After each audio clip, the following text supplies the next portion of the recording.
Guys, how are you doing?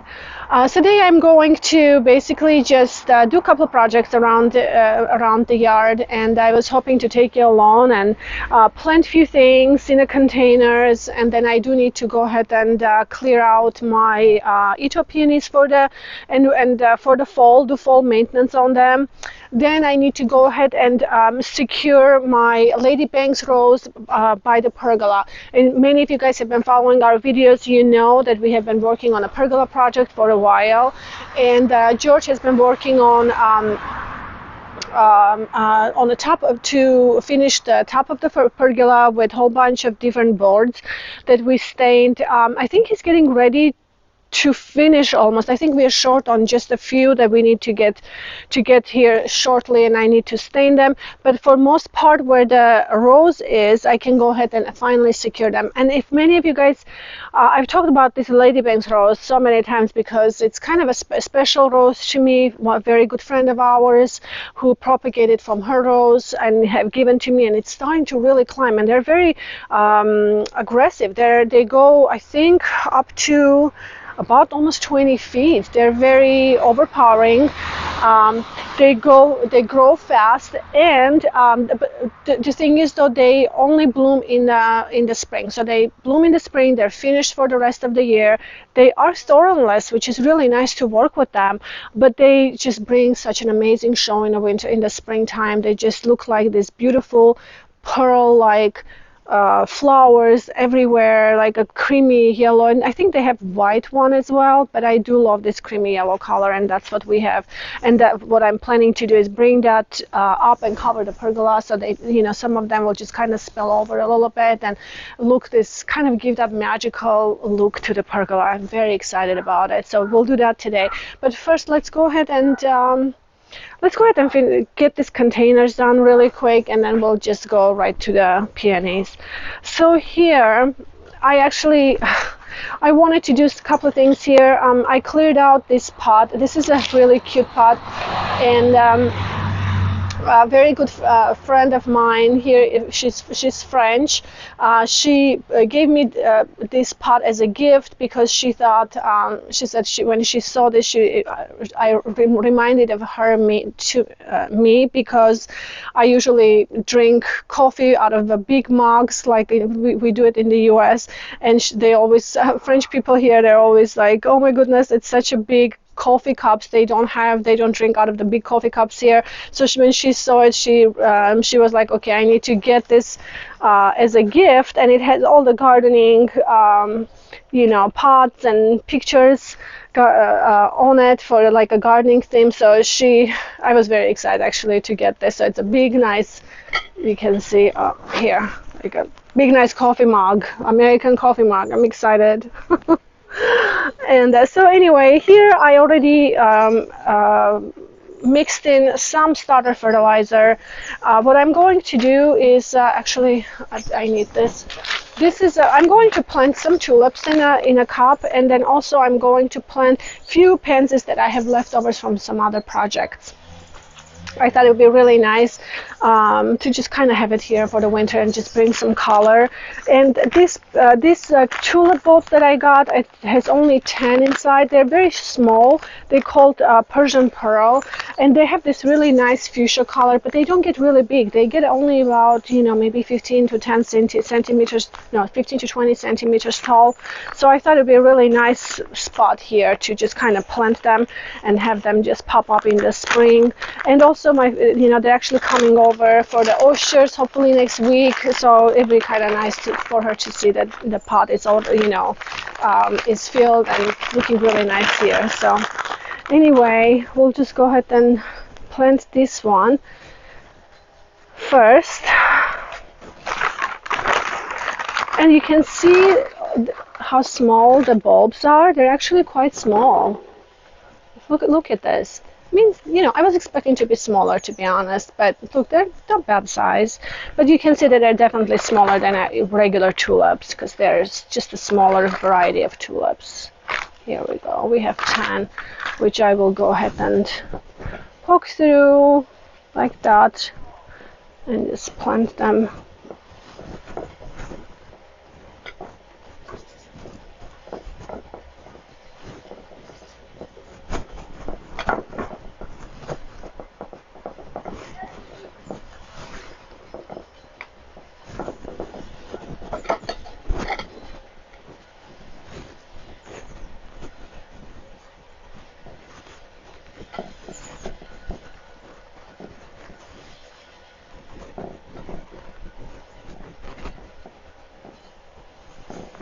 Okay, and then all I have to do is just plant my pansies right on top.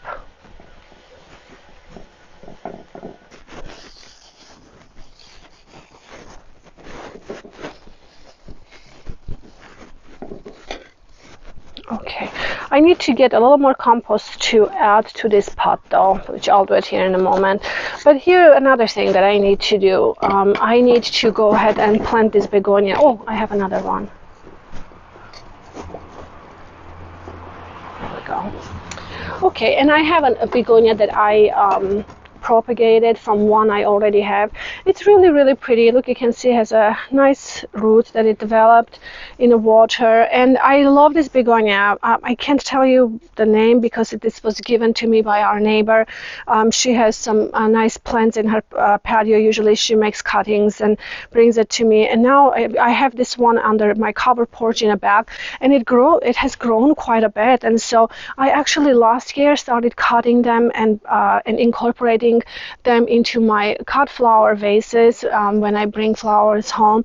And actually, I wanted to say that I'm really excited to have so many roses, especially David Austin roses, because I can cut them now and bring them home and make a bouquets. First of all, they have beautiful scent to them, and also they flowers. They have a flower power. They're very floriferous. Is that, am I saying it right? Okay, I probably shouldn't say that. Anyway, they bloom constantly, and they are not very big. They, about 10 centimeters, which would be really pretty to incorporate with dahlias and some other plants. But last year, I realized that I actually really enjoyed cutting these begonias for the foliage, and if they have a beautiful little flowers on them, they're kind of a pink, but they're very small, but they look really pretty as a spellers in a container. So I actually enjoyed that. I decided that I wanted to incorporate a bit more of those into my to have more for the arrangements. So I'm just going to plant this one like that.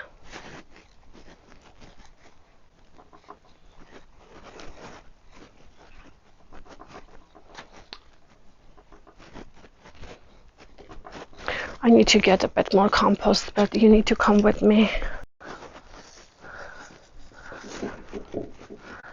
Okay guys, so I went ahead and added more compost to it because I was a little short. So now I'm going to give a good water, and I need to just water my begonia as well. All right, that's good. This begonia really needed to be planted. It's been in my kitchen for like a while and really needed to get done. So let's go ahead and now trim do the fall maintenance on my Ito peonies.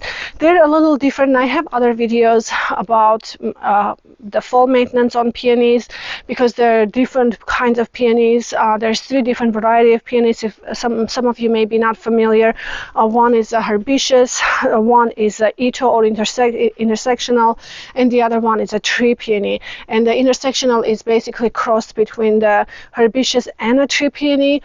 They are being treated just like a herbaceous peony because they're super hardy, and but the maintenance for them is a little different because their growth habit is a bit more like the tree peony. Now, great thing about Ito peonies, I absolutely adore them. If you don't have one, please get some in your garden, in one of your sunny spots. They can take afternoon sun, morning sun, afternoon shade if you have, that kind of environment in your garden.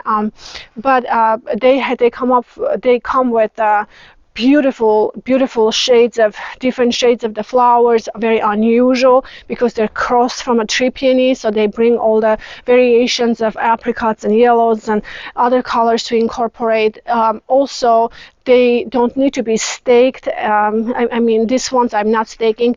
It could use it, but I don't even stake them because they don't really flop. And they have a woody kind of stems that are quite strong, so they don't usually flop at all.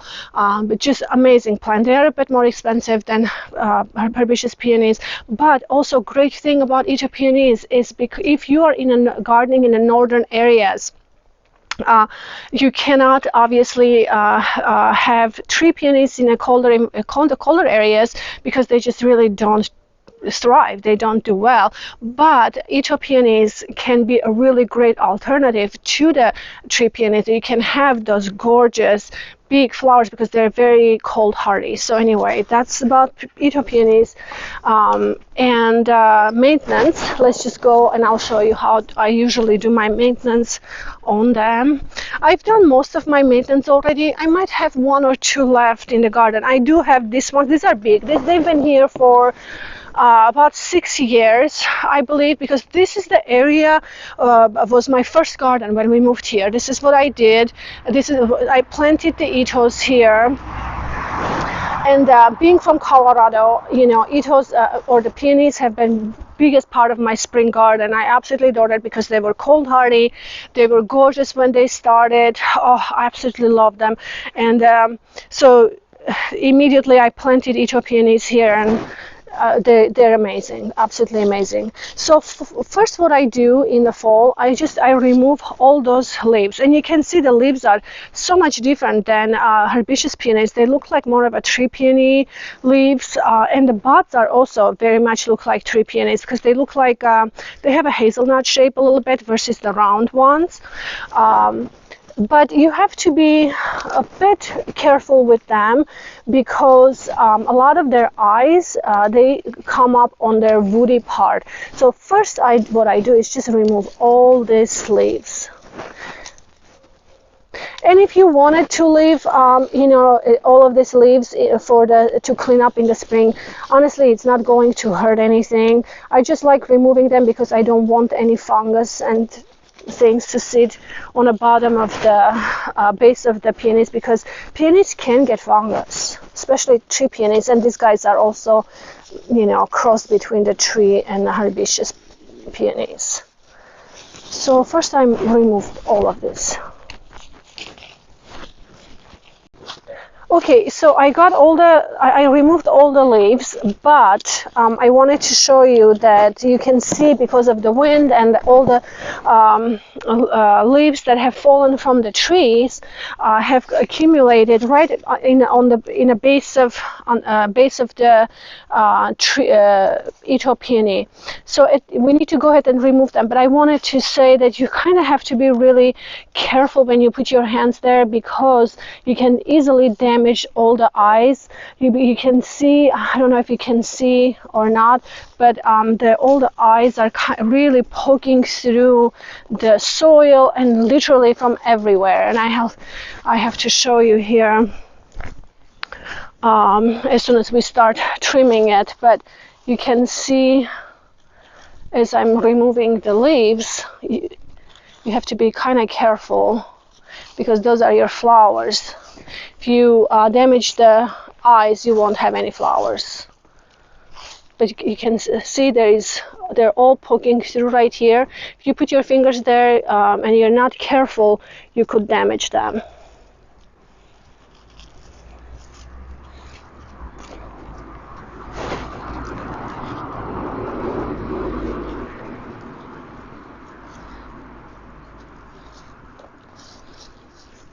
Okay, so for now this is okay, and then I'll clean up a little more. So at this point you can see I removed all the leaves. I'm actually going to compost everything. I compost everything because I don't want to waste anything unless they're diseased or dead or they're roses, because I don't want to compost roses. So at this point, look how beautiful this bush is. Isn't that amazing? Look at that. I mean, this is just on its own. I think it's a beautiful winter interest because of its eyes. Look how beautiful the eyes look on the woody stems. Just such a gorgeous plant. I think I'm very impressed with Ethio peonies. My favorite, absolute favorite. So at this point, what I'm going to do is not really touch a whole lot until spring, because you can see the Ethio peony's eyes. Look at the eyes. They come up on the woody stems. You see it? So Ethio peonies, we do not trim all the way down. We can't treat them like herbaceous peonies because they flower on their wooden part of the wood on wooden stems like this. And they're very long-lived perennial if you treat them well. So here at this point, I know that this part right here was green before it had become brown, because this was holding most of the leaves. I know that there is not going to be any eyes growing from these sections right here, so from these buds. So what I'm going to do is just trim like that. I can remove very young shoots. So these are the young shoots. This is what it grew last year. So I'm going to remove them. Like this one, I know that it's not going to do a whole lot, but you see it could be an eye from here. So what I'll do is, just to be on the safe side, I'm going to remove the tops. And then after that, you can just leave everything until the spring, because in the spring, when you will really see where the eyes are coming out, because some of them can be showing themselves now, but some of them are going to appear in the spring. So you want to be very careful in how far you can go. I know for a fact, just from my experience, that this one right here all the way to here, I know for a fact it's not going to have any eyes. So I'm going to remove them like that. Here, this one I can take it down this way. This one, I'd say, I don't know, maybe I'll just take it, because you can see this one looks a bit more mature, and it has, look at these eyes. So it is possible that might have more coming out. So I might just leave that alone until spring and then see what happens with that.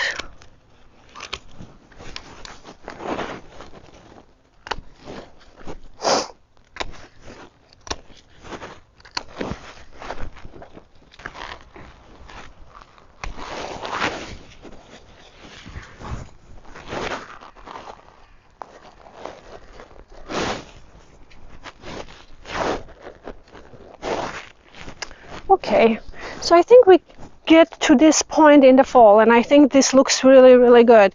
You can see everything is cleaned up. Like this one can probably go to, yep, this ones can go. Okay, this ones can go. And you can see some of them, I have a dead wood right here, so this one actually can be trimmed. See, this one is completely dead. Like this ones can be trimmed, but most of the pruning, like this one is damaged, this one is broken, you can see right here. So I might just remove this one. Oh, I don't know, this is alive. Maybe I'll just tie them and see. I don't know if it will grow. Hang on.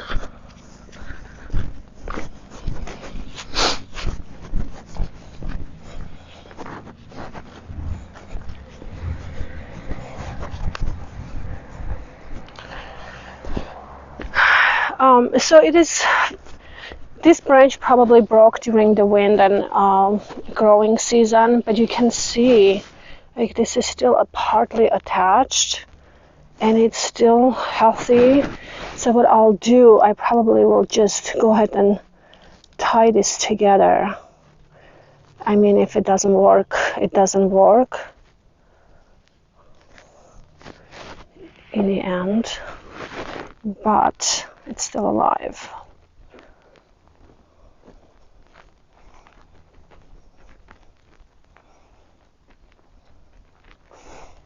Sometimes it can be repaired, depends. Okay, so I'll just leave it as that. But you can see it will hold together.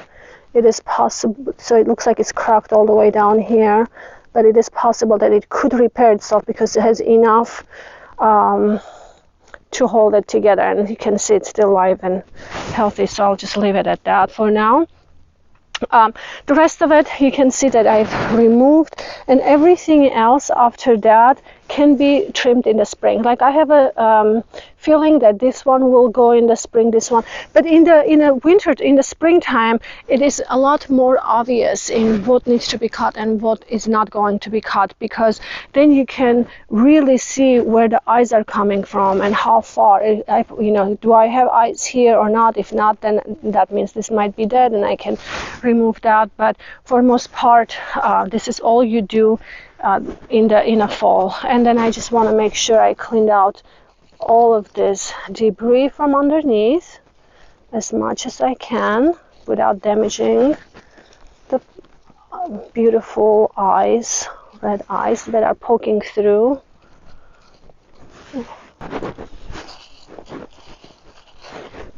Okay, guys, so after cleaning,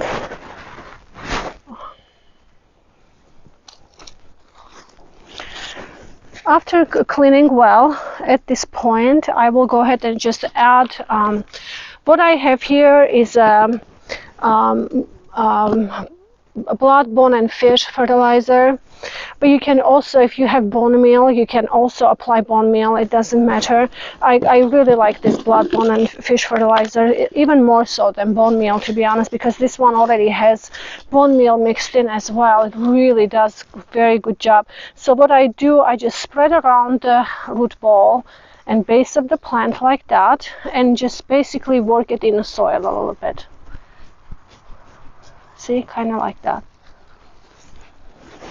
And you can do this process to all of your peonies. They come up in the spring very strong, beautiful, they will produce really, really nice flowers. But I mean, peonies really, they don't need a whole lot of fertilizer or anything like that. But if you can give some, they will benefit from it for sure.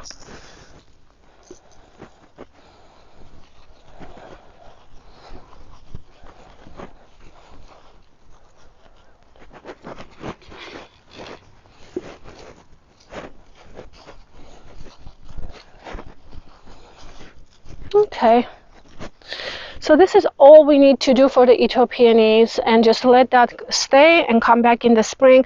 But you can see how beautiful the structure is just on its own. I mean, these beautiful red eyes that are poking through, it just has its own, kind of stands on its own in a garden in the wintertime. And especially this time of the year, it just feels so calm and peaceful in the garden. This is the time when I really like my containers, because everything is so calm, and then suddenly boom, like the containers are just filled with these gorgeous flowers. They really stand out, just brings that, I don't know, the uniqueness to it this time of a season. I really like it. All right, so this is all we do with the peony. Then at this point, let's just go ahead and see if we can secure this Lady Banks rose by the pergola, because this really, it has been waiting for a long time to get it to be secured. And we just go this way.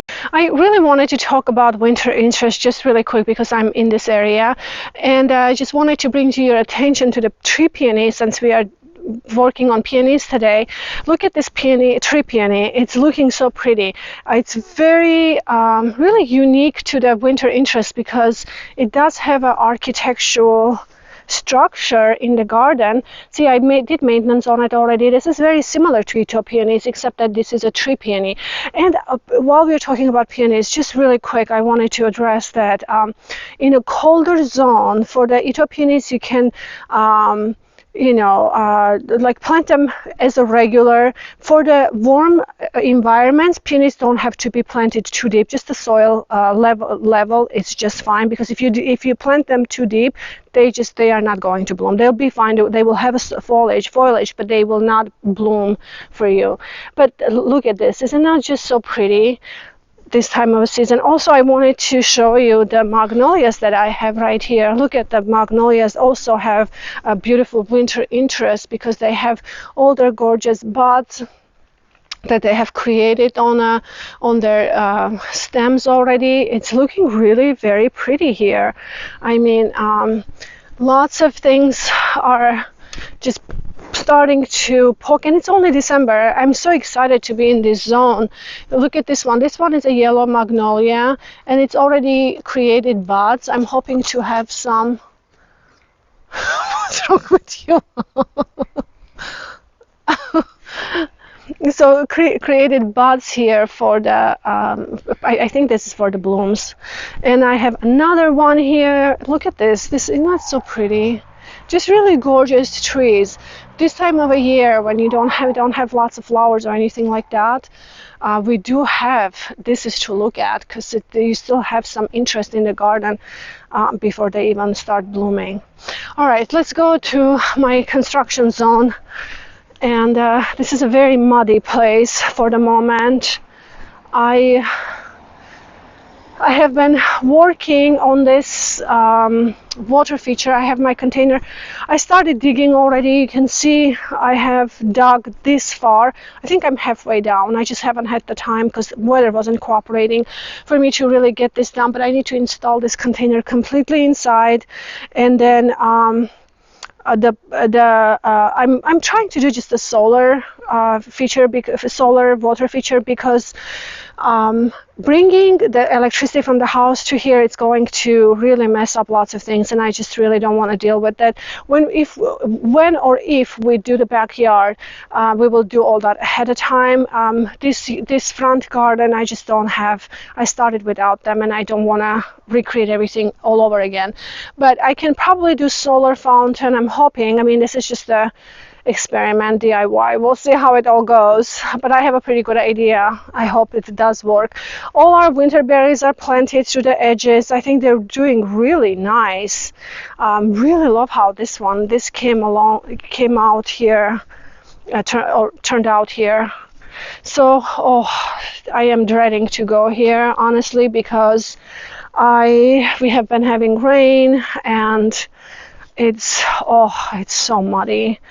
That's going to be our next project here, to get the rocks down on the ground. And these stairs I have to get. So look, if you can see how nice it looks right now, with George got all this top down for the pergola, and this will give me opportunity to really tie the roses where I really want it to go. So this will be really nice. This part is ready, so I'm going to hopefully get this Lady Banks rose up on a pergola and try to tie it. So if you guys are not familiar with the Lady Banks rose, please look it up. It's very unique. I think it's an antique rose because it only blooms in springtime, but it is so worthwhile to have the blooms. And look at the stems. That's completely thornless. And in our zone 8B, this is actually semi-evergreen. So this, you can see that still has the leaves partly. Some of them will still probably fall in by the spring, but if for the most part, you can still have really nice green rose. Yeah, I'll go ahead and figure out what I'm doing here. Oh, and I wanted to say that this is what I really like to use for climbers, because it has a very elasticity to it, and it helps them with the movement. So it's not cutting the stems. So I kind of like to use this if possible. Let's see, but we will post up. Maybe we'll pop the picture of this rose so you can see how beautiful this rose is.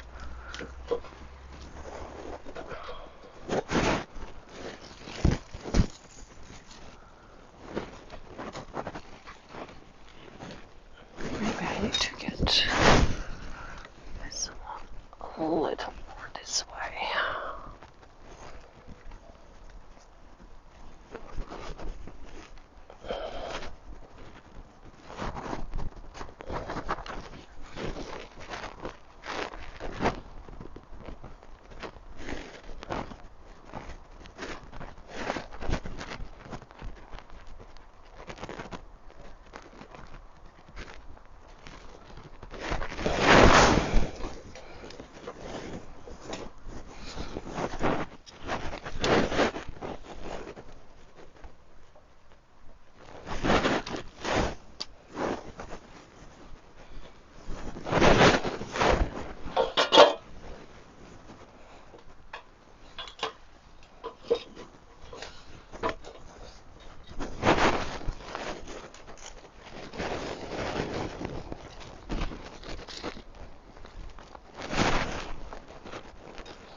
so muddy.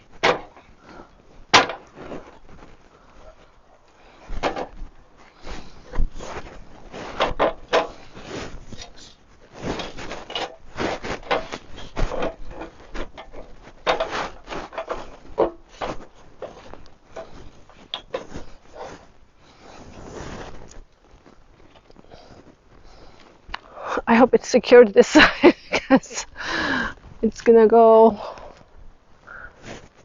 on it.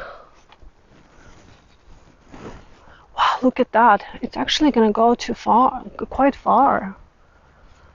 Those canes. Oh, this is going to look so pretty.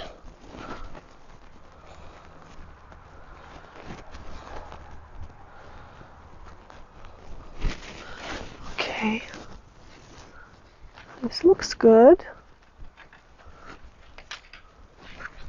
That.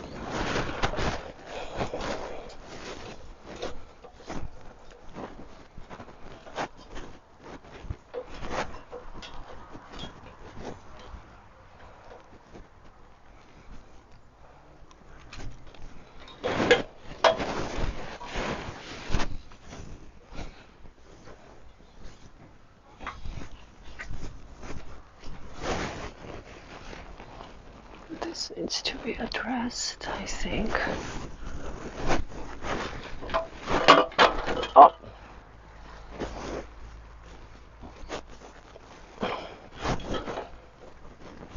Thanks. Oh, mud.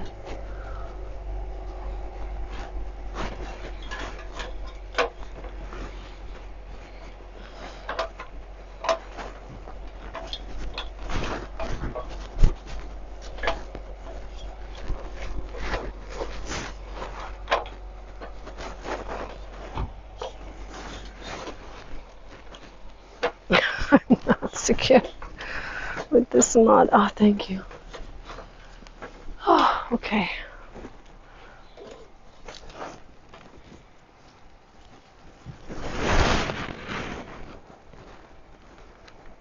We'll bring one.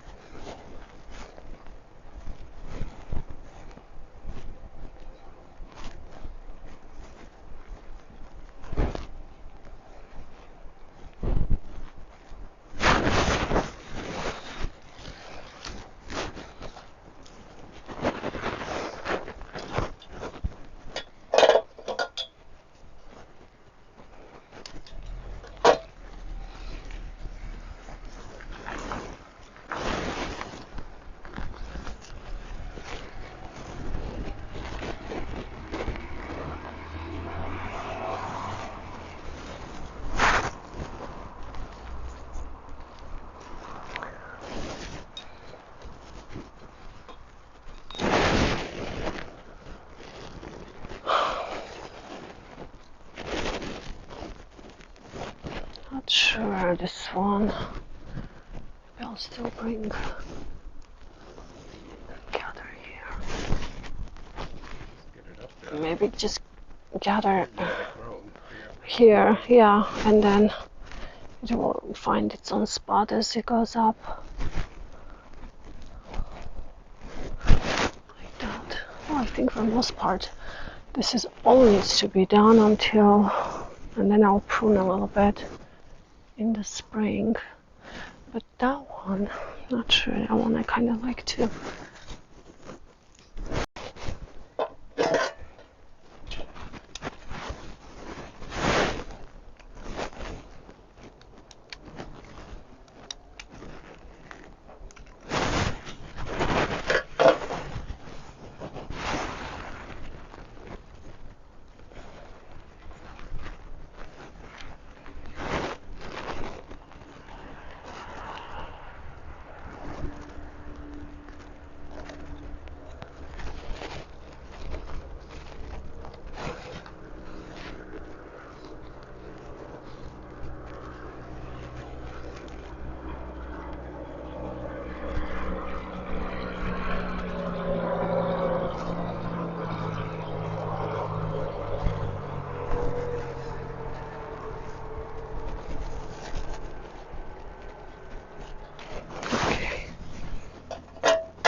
Okay guys, I think for most part I was able to get this done.